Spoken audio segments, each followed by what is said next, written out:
Welcome to Season 3 of This Is Your Life in Silicon Valley, a podcast about the Bay Area, technology, and culture. I'm your host, Sunil Rajaraman, and I'm joined by my co-host, Yasha Kakis-Wolf. This Is Your Life in Silicon Valley is brought to you by The Bold Italic.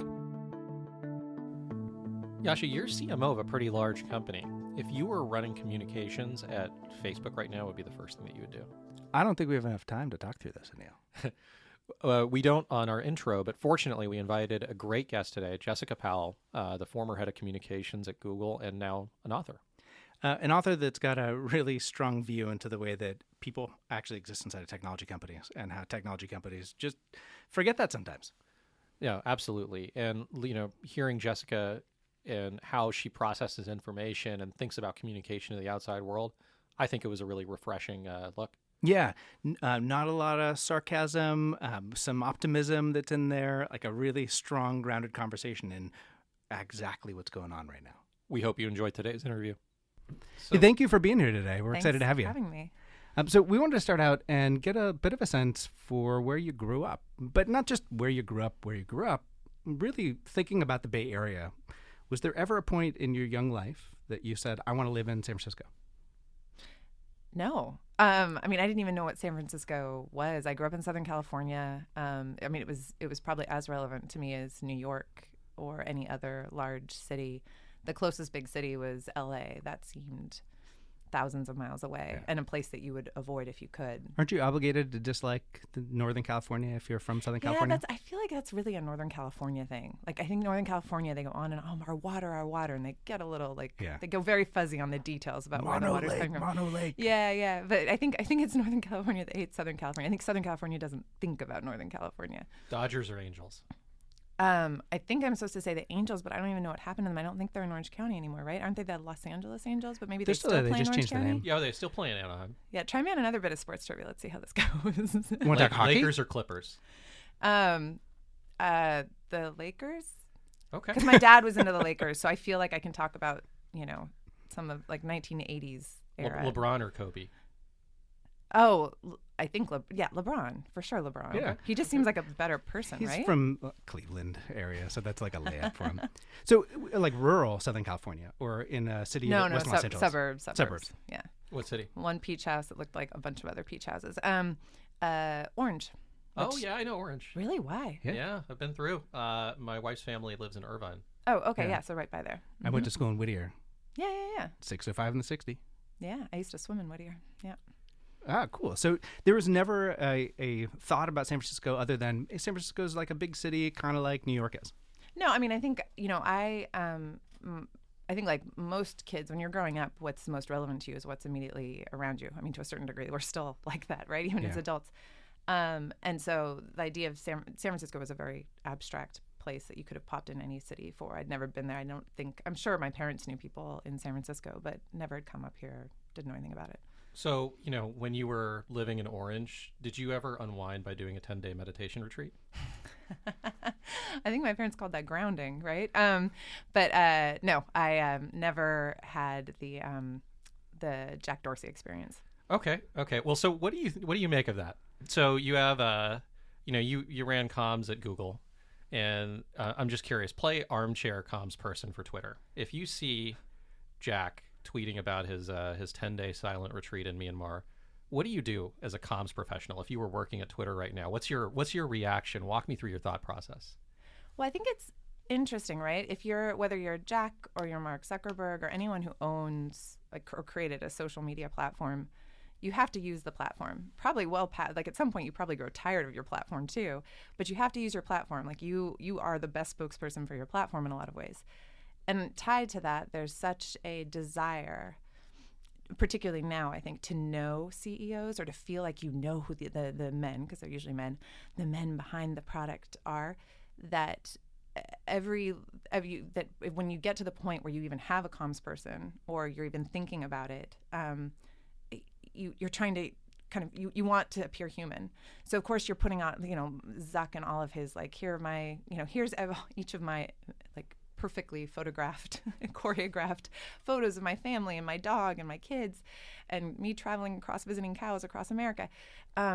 all of that is it's all marketing, right? It's a marketing of the self, it's a marketing of the product, and that stuff all intersects. So I think what's a little hard is you've got that. You know that people want to know you, and that it's part of how you put yourself out there, is how you're going to achieve that. Then you've got this other piece of it, which is you are incredibly wealthy. You are most of the people that are replying to your comments, usually you'll have like a couple of the crazies that are like, your platform sucks, but the vast majority of people that are following you because they like you or they're interested in you. So every single time when you're posting things, for the most part, you're getting really positive reinforcement back, combined with you're super powerful in your own company. And so for the most part, I think a lot of these CEOs are just constantly surrounded by this like aura of greatness. And so they think sometimes too, and I think Elon has this as well, that they can put these things out there and that they're not going to be, I think they think of themselves as more teflonic, if that was a word, than they actually are. Anyway, so he puts it out there, and I'm sure it came from this genuine place of like, let me share with you my experience of going to a place where there's ethnic cleansing. But he doesn't mention that. He just talks about this experience. And I don't begrudge anyone their gurus or their, meditation or their yoga practice. I mean, that's fine. And certainly if it leads to self-reflection, that can only be a good thing. But it didn't seem like there was much self-reflection there. And I suspect there probably wasn't a communications person involved, which makes sense because Twitter keeps firing him.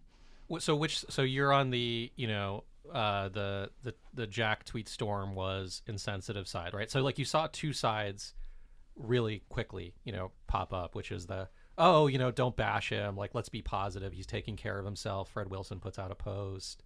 And then you have the other side, which is he's insensitive, et cetera, et cetera.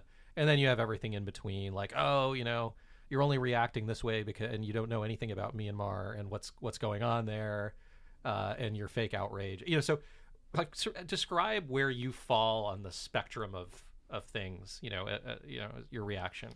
I think it's all those things. I think that's the sort of the problem with both tech and how tech is perceived and written about and portrayed, is that you can be engaged in something that could be personally quite fulfilling, that may not at all relate to your company, so on and so forth.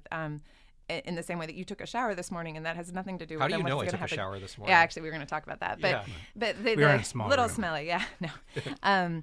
But so it's not to say that every single action that Jack takes in his life has to somehow relate.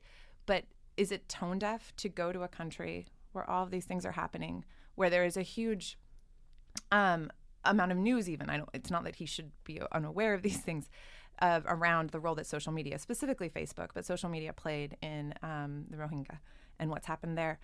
And to not acknowledge that at all. It's not to say that every single bit of his experience, but instead he was even like, everyone should go to Myanmar type of thing.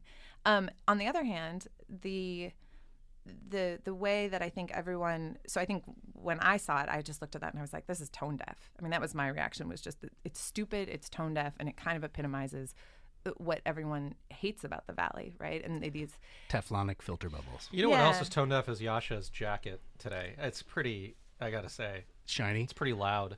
Thanks. The scarf and the jacket combination, I wish we could give people Thanks, Anil. a look at it. I feel good now. So I'm really curious. I mean, I know we're talking about something that's somewhat abstract in that it's Twitter and it doesn't have a geolocation lock to it. We're talking about the CEO of Twitter, but is this more endemic of what's going on in San Francisco? Is this Teflonic filter bubble thing something that you just feel like as a part of San Francisco or the Bay Area as a whole? Well, I think, and sorry, I think I didn't fully finish my thought on the last question.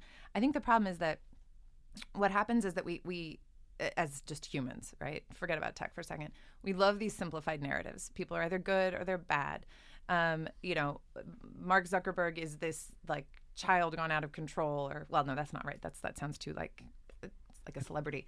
But what I mean is just we put everyone in these little buckets that are super easy to categorize. So I guess Sheryl Sandberg would be a great one right now because she's taking all this heat, and everyone's decided that they're gonna pin all of this definers, public affairs, Oppo research stuff on her, when it's probably a whole lot more complex than that. But the easiest story is Sheryl Sandberg, who's this great feminist icon, but she's not, And so in that same way, I think what happens is you have on the one end a lot of the people working in the companies, and certainly people at the very top, who I think believe so much in the marketing, essentially the internal marketing and external marketing spiel that they've kind of put out there, and they're surrounded by people that look exactly like them and think a lot like them, and so it becomes this self-reinforcing thing.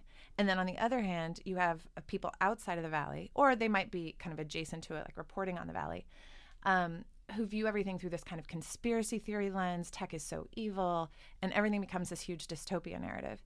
And the truth is almost always somewhere in between. And I think the problem with and also the dystopia sells, right? Like that's the other problem is, there were the congressional hearings yesterday with Google, and it was always going to be theater, just like it was with Facebook, right? Like there was never going to be any substance there. There's never a substance in a congressional hearing. And it's not to say they shouldn't do them. At the very least, the function of a congressional hearing seems to be to scare a company enough to know that Congress is watching. But it's all theater. And yet the reporters have to report on it. They have to fit things into, like, again, the dystopia of tech being all evil. And so I think that's what's difficult is if you're on the side of we're doing great things, you don't even engage with that stuff because it's so crazy. Well, let me press you on that a little bit because you wrote a book satirizing tech. So in a way, would you say, you're contributing to that narrative and prolonging it? I mean, it'd be interesting to hear what people who've read the book think. Well, I think the book is very much, I think it's actually quite loving in a lot of ways. Like, I think it's very appreciative of a lot of the really unique quirks of the Valley and the personalities and the innovation, right? The fact that just the way that what seem like insane ideas, how they're born, or how small things all of a sudden combine with others, and next thing you know, you're building something huge. Like, I think that's super inspirational. And having lived in, 10 different countries, I've never seen the kind of entrepreneurialism and the kind of creativity that I see in tech, at least thinking from like a business lens, as I see in the Valley. And so I think there's actually a lot of that that's captured in the book. But I do think that a lot of, there comes with that a lot of other issues that often get swept under the rug.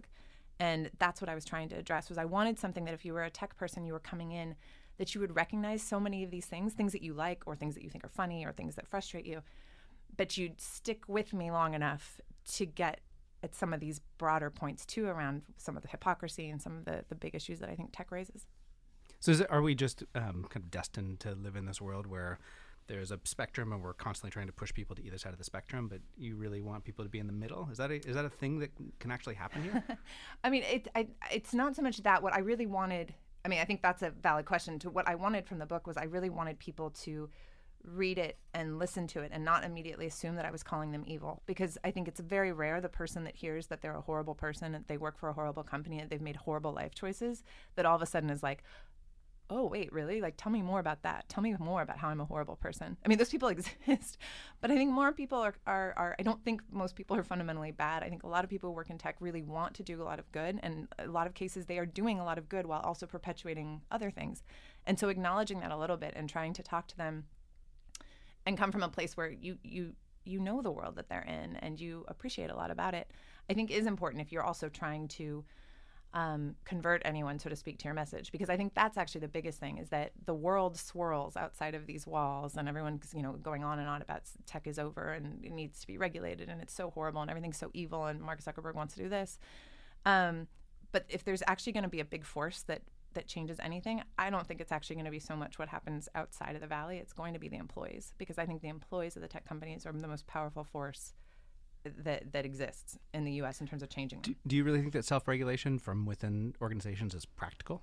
Well, I think the problem is that when you think of regulation, it happens all the time, right? Like you as a company set up rules, and whether it's like you're thinking of it from a terms of service point of view or from what the rules are of your internal culture, you are self-regulating in all kinds of ways. I think what happens, if you think about it in terms of the issues that politicians would go after, is that no, I think the companies do a horrible job on this. So if you look at like a lot of content issues, for example, the moment that someone raises a very reasonable debate, like say, the platform liability and say sex trafficking, and everyone says, oh, sex trafficking, that's horrible. And so then you say, all right, well, what can we do to keep sex trafficking off our platforms? Like, should we go around proactively looking for content that has to do with human trafficking, sex trafficking? And everyone's like, well, wait, hold on a second. Because the moment we start looking for this kind of content, then someone else is going to come out of the woodwork, like a music publisher, and say, you need to be looking for all of my videos. So we can't go and look for this horrible, horrific content that everyone agrees is horrific, because we don't want to get into this slippery slope where all of a sudden we are forced to look for a lot of other content that would be legally quite onerous and expensive, and so on and so forth. And so that's what happens, is that everything, I mean, that was just one little kind of simplified anecdote, but that I think happens over and over again out here, which is that you get into these arguments that are always so black and white that the thing that's right to do, and the thing that would potentially halt or slow down regulation because it would show a good faith effort on your part, you don't do, because you're like, oh, but this and this and this and this will happen. And then the people in the outside world get really upset because all of a sudden you're defending human trafficking. Mm-hmm. Well, let's talk about different sides here for a second. You were recently on Tucker Carlson's show. Mm-hmm. Yeah. Let's hear a little bit about that, because that was interesting. Is he short? Yeah, like tell us about that whole experience. What was it like? Yeah. I have zero memory of his height. I tend to think everyone, like, Sunil's the first person I've met in a long time where I was like, you are definitely taller than me. He's got a very tall torso. We're about the same height, but his torso is like twice the size of a normal human. It's actually the reverse. You know, I have really long legs and I wear large shirts. And so, like, I'm not an XL on the shirt size, but, like, I'm a 36 length pants. What? Yeah. But Tucker Carlson. Yeah. It was funny because when the request came in from Fox, I definitely had a moment where I was like, I don't think I want to do this. And then I was kind of like, you cannot go and write a book where you attack the Valley for being a monoculture and not engaging enough with the outside world, and then sit there and ignore half of the American, like the most popular show in America, the most popular network. And so I was and then I was like, oh, am I going to go on and just get shouted at? And then I said, you know what, actually, that'll be fine. Like, I'll go on and we'll argue, and it'll all be about search bias, because conservatives are so big on search bias. And I was like, and that'll be kind of fun because it's a dumb argument. And that's not what happened at all. I think he was, we did end up talking about search bias after we finished taping.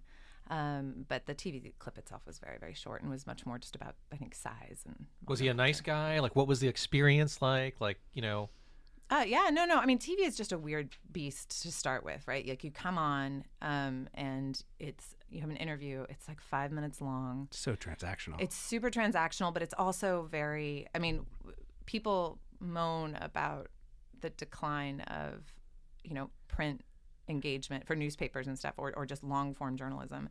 And I think there's a lot of truth in that. Like, TV feels very, it doesn't feel like you're achieving a lot or really getting into the issues, and everything has to be very short and punchy sounding, and it's not an experience I've ever liked. I mean, because I don't think I've ever been particularly good at it, because I'm not the most articulate person, but two, because there we go. No, I don't mean that as a self-deprecating thing. I'm just saying, like, if you were to look back after we do this podcast and you were to tape each of these answers, you'd be like, oh, she's a little long. Anyway, but so I'm saying, like, it's not really, like, I much would prefer, a chat to a TV thing. But second, I just think the way when people are coming to TV, they're looking for kind of the hot take, particularly now. And it's an uncomfortable position to be in, to be like, oh, I'm supposed to be the person that's supposed to give you that, like, quick little soundbite.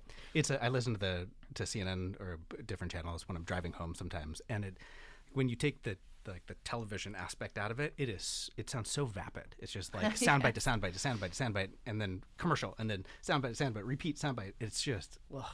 I hope we don't sound vapid. Well, it just depends. Yeah, depends.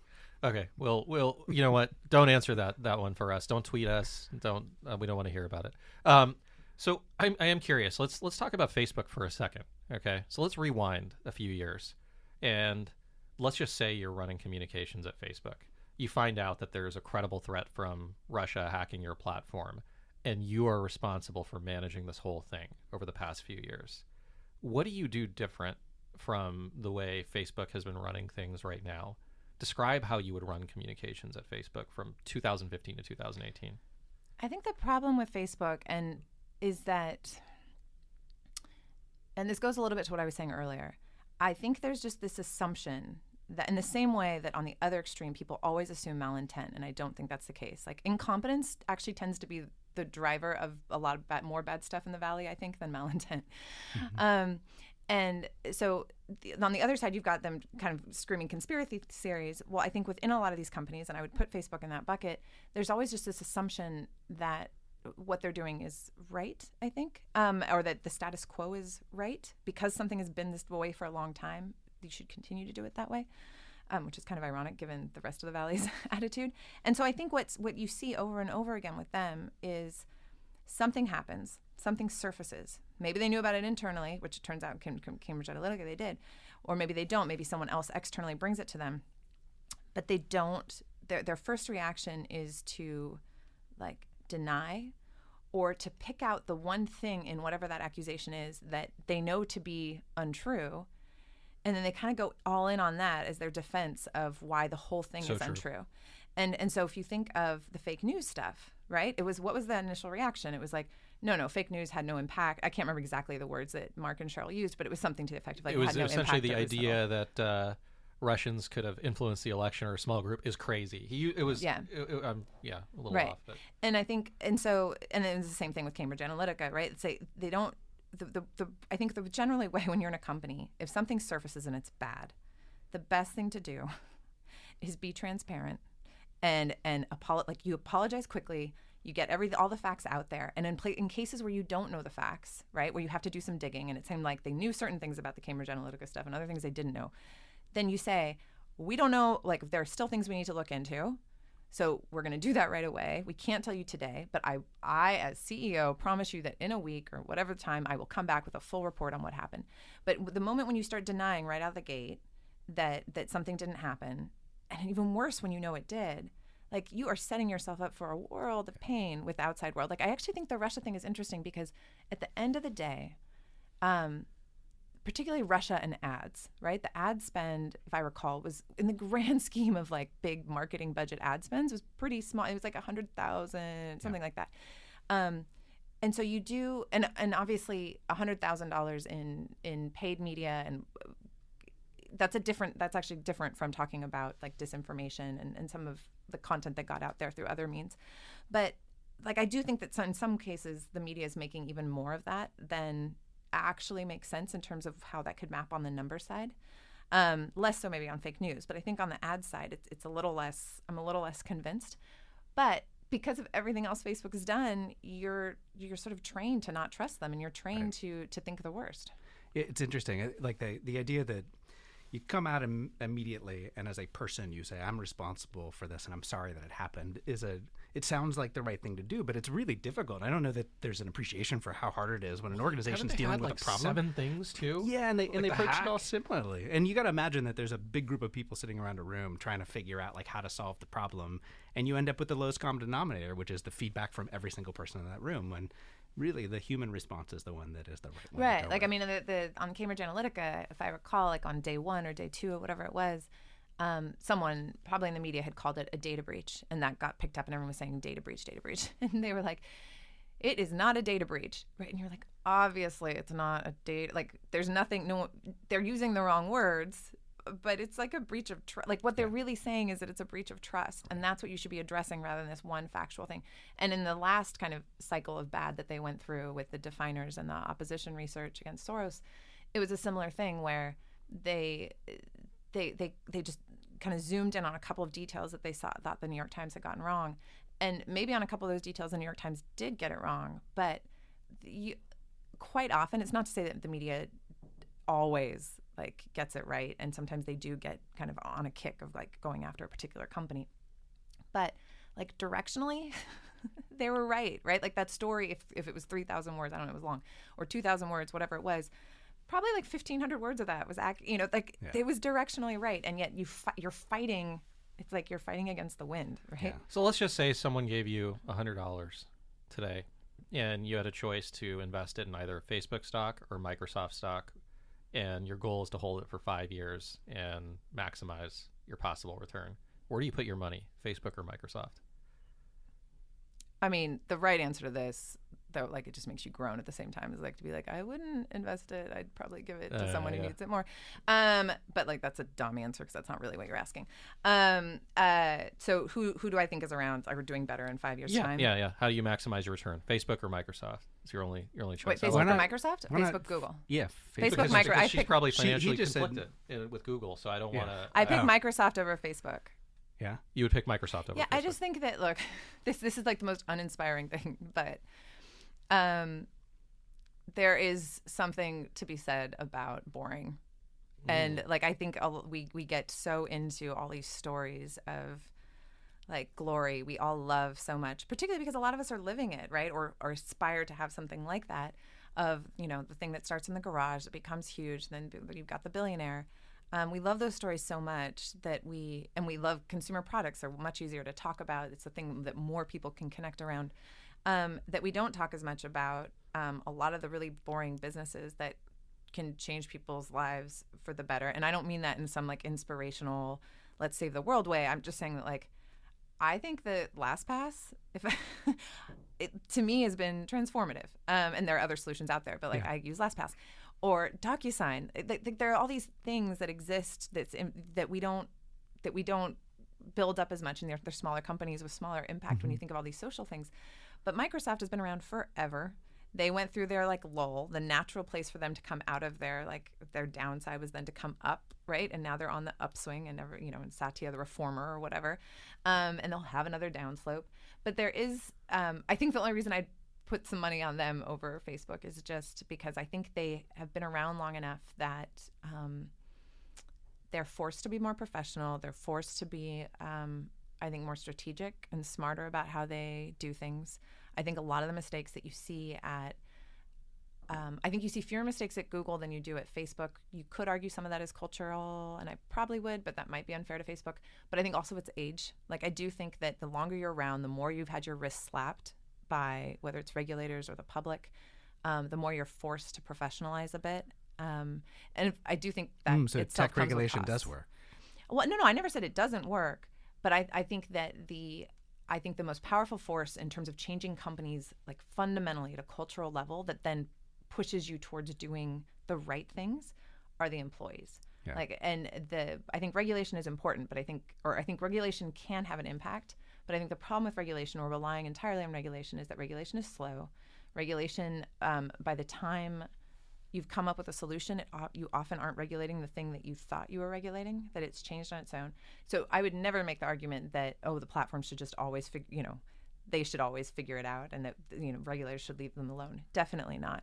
But I think my more pragmatic thing is, I want the regulators to investigate. I want there to be a ton of public pressure and a ton of public scrutiny that also pushes the employees internally to do something different, to continue, and that you get into there's a microscope, but there isn't always these sort of ridiculous things that are imposed. I think it's fascinating for you, though. Facebook, Google, or Microsoft, $100. Where do you put it?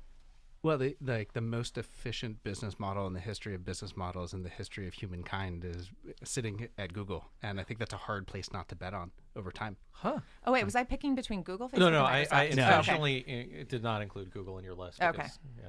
But I think that's interesting. And when we talk about like people inside of organizations affecting change, like, that's promising and it's hopeful. Maybe we see spots of it where that can happen, but I think there's a much more systemic change that needs to happen in organizational structures to really see that take hold. I'm kind of fascinated by the hire that Salesforce just made or announced this last week, where they hired a chief ethics officer.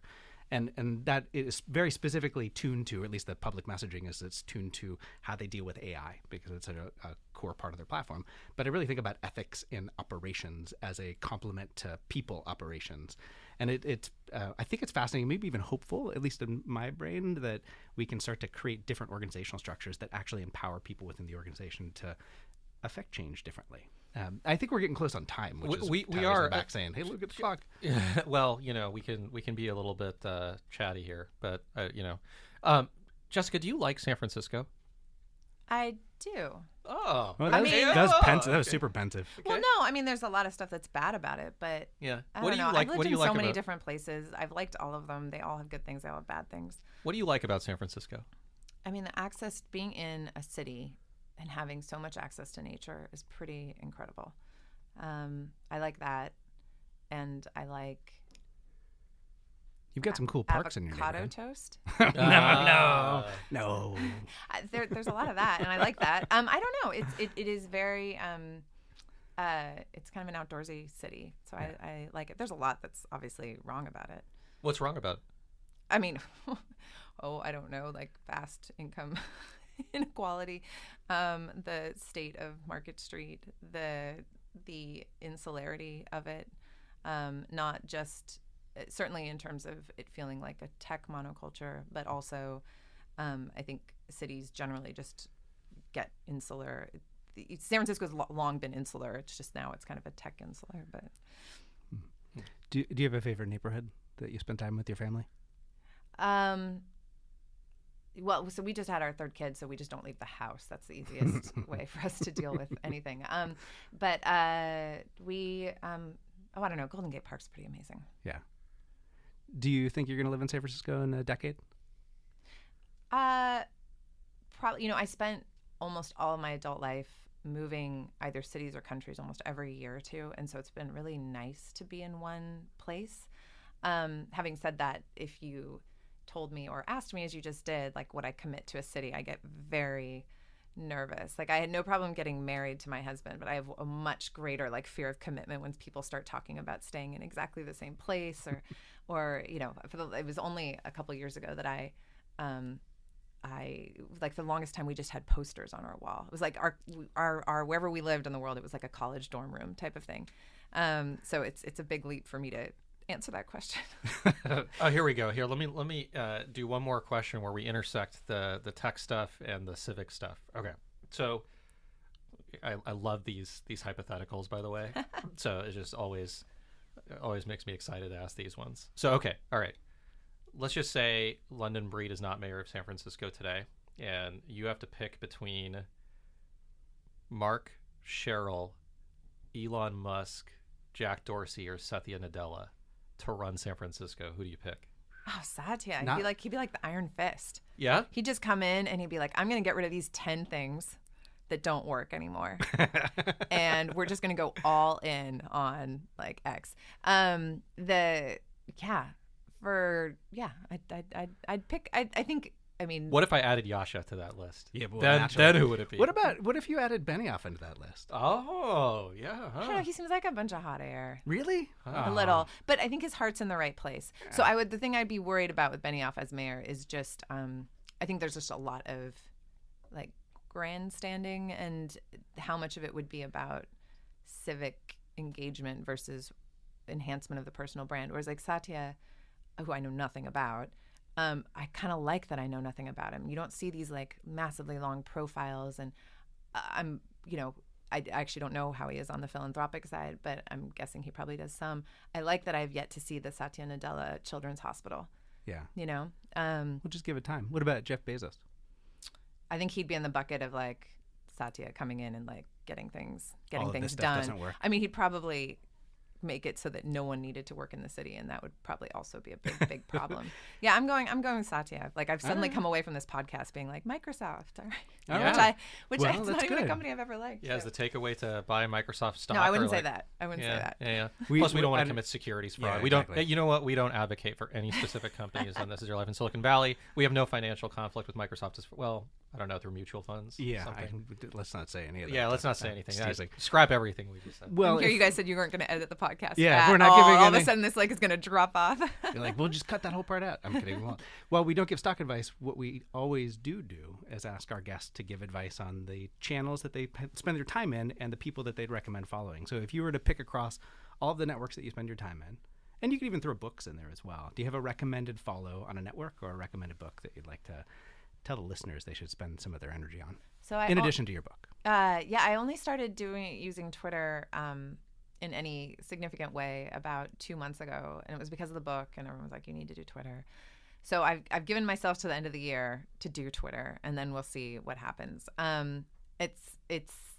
It's fun and kind of delightful and horrific all in the same go. So we'll see.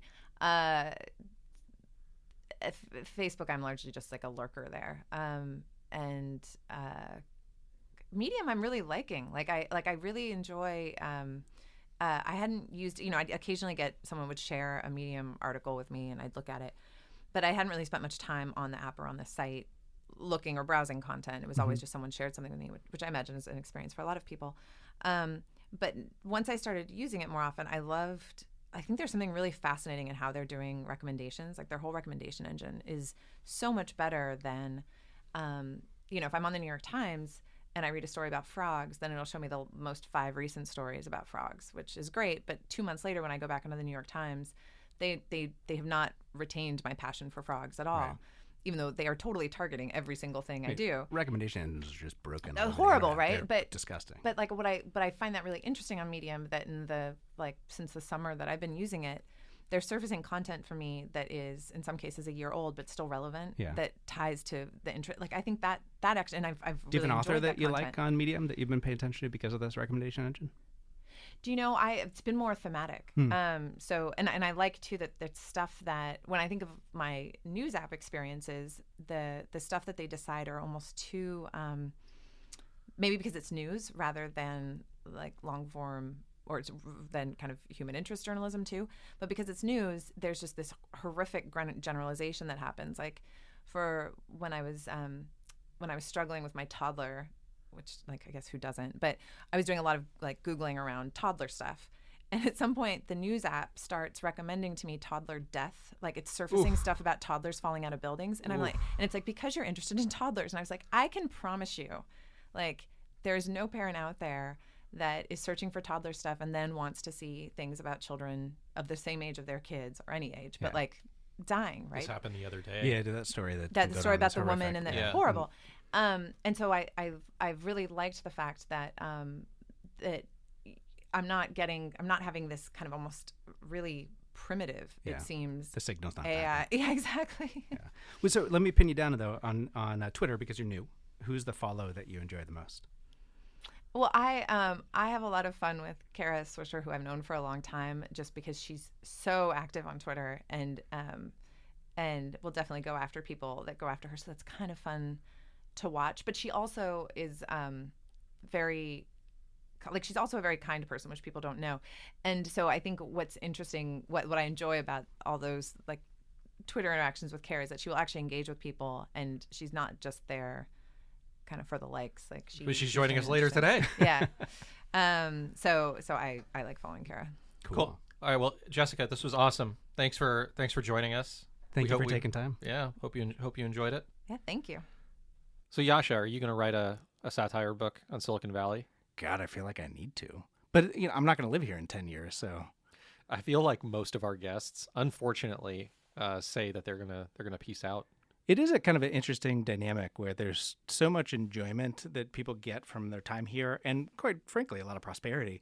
But there's this like, I just don't think I'm going to be here in 10 years.